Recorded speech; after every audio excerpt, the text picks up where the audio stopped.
देर के साथ खांसी तेज होगी। मौसम बेहद रोमांटिक हो रहा है। एक तूफान दिल के बाहर उमड़ रहा है और एक दिल के अंदर। वो दौलत का पुजारी इस वक्त भी कहीं बैठा 2 और 2 4 के चक्कर में लगा होगा या फिर कोई बिजनेस मीटिंग कर रहा होगा। तुम्हारे रकीब 1 2 नहीं बेशुमार हैं। और नो इट्स इम्पॉसिबल। प्लीज जिद ना करो। देखो इतनी रात गए, कितनी रात हो रही है। प्लीज देखो मेरी बात सुनो। ओके अगर तुम ज़ाहिदा की मोहब्बत का इम्तिहान लेना ही चाहते हो तो मैं आ रही हूँ। ओके? हाँ बाबा, बाय।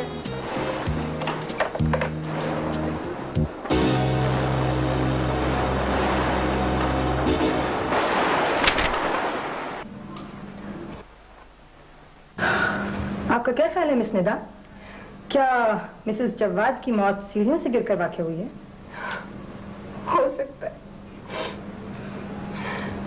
कानूनी मामलात में सिर्फ इम्कानात नहीं, ठोस दलाइल काम आते हैं।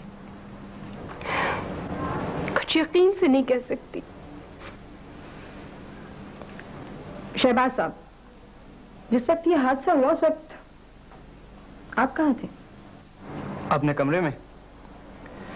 इस अफसोसनाक वाक़े की इत्तला मुझे भी बाद में हुई थी। और जी सबसे पहले मैंने बेगम साहिबा की लाश का सुराग लगाया था। उस वक्त मैं फ्रिज से मेरा मतलब है जी पानी पीने जा रहा था। तुम यहाँ कब से मुलाजिम हो? बस जी जब से आंख खोली है इसी छत के नीचे टिका हुआ हूँ। Old is bold. आप कौन हैं बीबी? फरजाना बीबी पूरी फैमिली की सेक्रेटरी है जी। Shut up, get lost. Jawad साहब कहाँ हैं? डैड की ज़हनी हालत ठीक नहीं है। उन्होंने अब तक इस फैक्ट को एक्सेप्ट नहीं किया है कि मम्मी की डेथ हो चुकी है। आज ही बहकी बातें कर रहे हैं। ओह, ऐसी। नफ्सियात के एक माहिर मेरे बहुत अच्छे वाकिफकार हैं, अगर आप कहें तो। जी इंस्पेक्टर प्लीज। इनके बयानात कलम बंद कर लें। मैं पुलिस सर्जन से मिलने जा रही हूँ। जवाद साहब का बयान बाद में।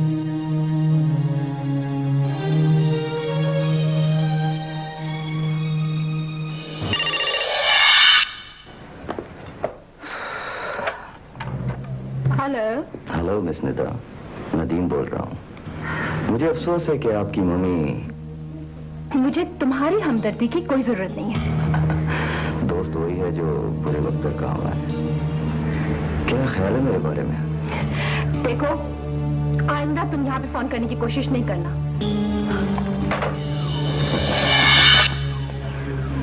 रस्सी जल गई पर बल ना गिरा।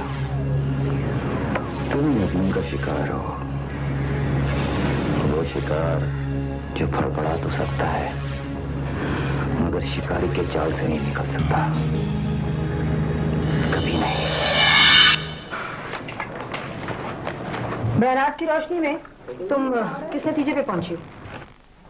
मिस निदा और फरजाना के बयान से तो मिस्टर शहबाज की पोजीशन ज्यादा मशकूक नजर आती है। और इसकी वजह? मिस निदा और मिस्टर शहबाज की अगर शादी हो जाती तो वो एक बड़ी जायदाद का मालिक हो सकता था। मिस्टर जवाद भी यही चाहते थे क्योंकि वो उनका भतीजा भी है। लेकिन मिसेस जवाद को ये रिश्ता शायद पसंद नहीं था, इसलिए हो सकता है कि I've got your point। लेकिन कानून की नजर में सिर्फ और सिर्फ सबूत की अहमियत होती है। ये बताइए कि मिस निदा इस शादी पर खुश थी या नहीं? जी नहीं मैडम, उन्होंने साफ अल्फाज में इस बात का इकरार किया है कि वो मिस्टर शहबाज को सख्त नापसंद करती थी और इस नापसंदीदगी की वजह आतिफ हो सकता है। आतिफ? आतिफ कौन? बैरिस्टर रहमान का इकलौता बेटा है, मिस निदा के साथ कॉलेज में पढ़ता है और मेरी इत्तला के मुताबिक मिस निदा उसे पसंद करती हैं।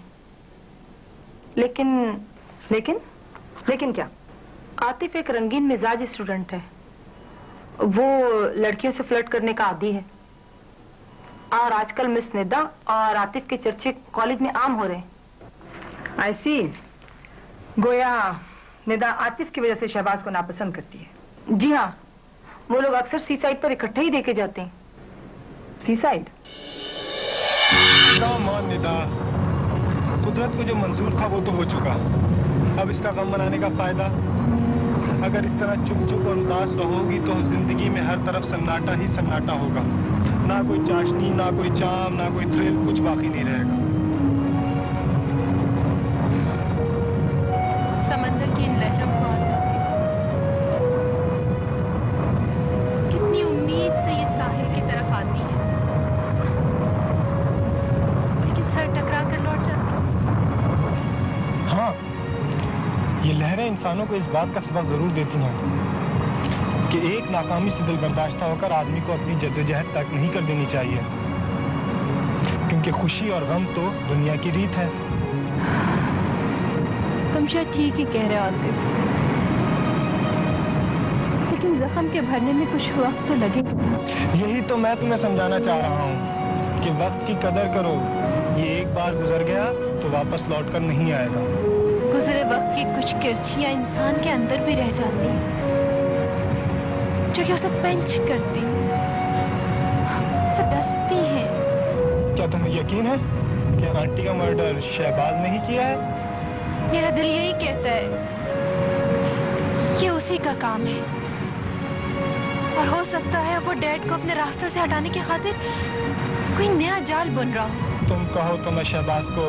नहीं आतिफ, नहीं। डैडी उसे बहुत चाहते हैं, ऐसा ना हो कि वो नजरों के सामने से हट गया तो डैड की दीवानगी में इजाफा भी हो सकता है, और मैं तुम्हें नहीं खोना चाहती आतिफ। क्या तुमने पुलिस को अपना बयान दिया? हाँ, लेकिन सिर्फ इशारों की जुबानी शुबह का इजहार किया है। अच्छा छोड़ो अब इन बातों को, मुझसे तुम एक वादा करो कि हालात हुआ कुछ भी हो, तुमको मेरी खातिर खुश रहना होगा। तुम तो जानती हो कि मैं तुमको कितना चाहता हूँ। प्लीज निदा, मेरी खातिर मुस्कुरा दो।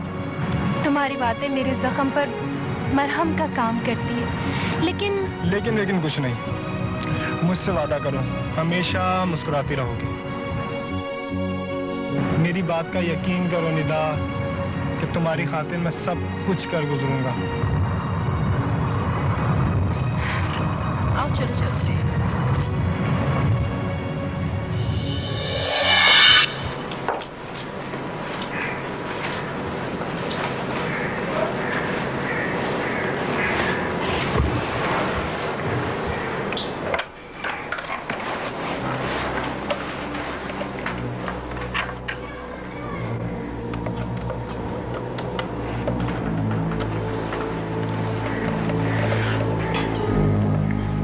हेलो, मैं फरजाना बोल रही हूँ। हाँ, तुम्हारे रास्ते का एक कांटा दूर हो गया है। हाँ, अभी तक सब शहबाज भी शुबा कर रहे हैं, लेकिन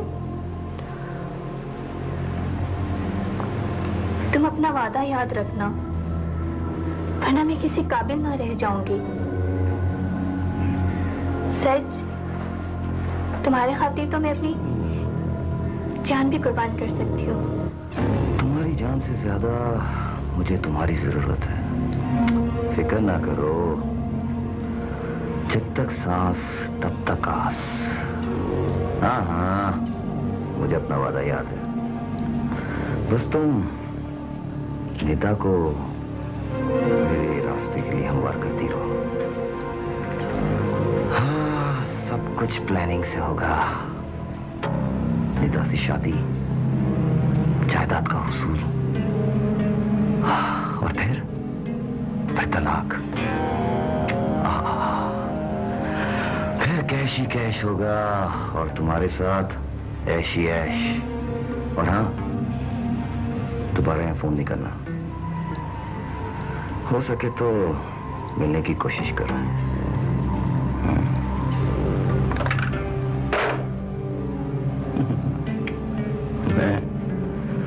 मैं और तुमसे शादी? पैर की जूती और सर के ताज में बहुत फासला होता है, बहुत फासला। ये एक दूसरे की जगह नहीं रह सकते। रास्ते के हकीर पत्थरों को समेटा नहीं जाता ठोकर मार के। सॉरी मिसेस जवाद, अब तो तुम भी मेरे रास्ते की दीवार नहीं बन सकती।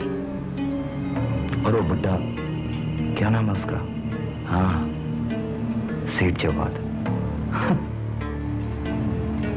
वो भी